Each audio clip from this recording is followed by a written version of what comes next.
मुझे आज भी अपनी जिंदगी का एक हादसा याद है जो शायद मुझे हमेशा याद रहेगा।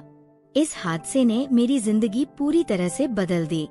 ये बात 5 साल पहले की है, जब मैं 5वीं कक्षा में पढ़ता था। उन दिनों मेरी दोस्ती कुछ गलत लड़कों के साथ हो गई थी। हम सब दोस्त एक साथ होते और नए नए शरारती प्लान बनाते और फिर उन्हें पूरा करने में लग जाते।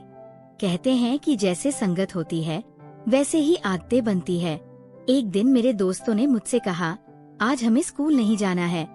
मैंने और मेरे दोस्त रोहित और अर्जुन ने अपने अपने बस्ते एक जगह छुपा दिए और एक खेत में जा पहुँचे और वहाँ पानी के हौज में नहाने लगे। खेत में कुछ खाली बोतलें पड़ी थी। रोहित ने कहा, इन बोतलों को लेकर बाजार में बेच देते हैं। कुछ ही देर में वहाँ से कबाड़ी वाले बाबू काका गुजर रहे थे। हमारी तो जैसे चांदी हो गई। हमने बाबू काका को सारी बोतलें बेच दी और जितने पैसे मिले हम तीनों ने बराबर बराबर बांट लिए। इसी दौरान अर्जुन खेत में बने एक कमरे की छत पर चढ़ गया, जहाँ उस कमरे की चाबी रखी हुई थी। उसने चाबी उठाकर सड़क की तरफ फेंक दी। इस तरह हम छुट्टी के वक्त तक इधर उधर घूमते रहे।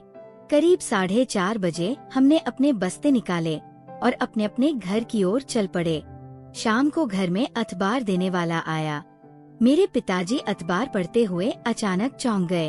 आज की ताज़ा खबर में लिखा था, दिन दहाड़े लालाजी के खेत में चोरी हो गई।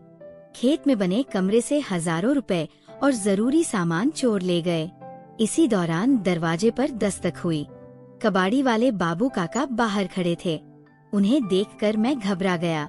उन्होंने मेरे पिताजी को बताया कि आज मैंने आपके बेटे को लालाजी के खेत में देखा था।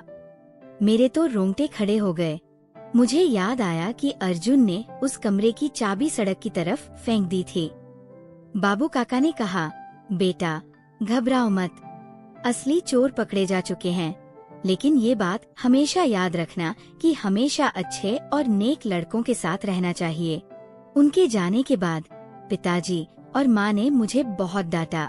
अगले दिन मेरी माँ मुझे स्कूल छोड़ने गई और मेरी टीचर को बताया कि कल क्या हुआ था और ये कि मैं दिन भर घूमता रहा। टीचर ने भी मुझे बड़े प्यार से समझाया कि हमेशा गलत कामों से दूर रहो। इसके बाद हम तीनों दोस्तों ने वादा किया कि हम कभी भी कोई गलत काम नहीं करेंगे।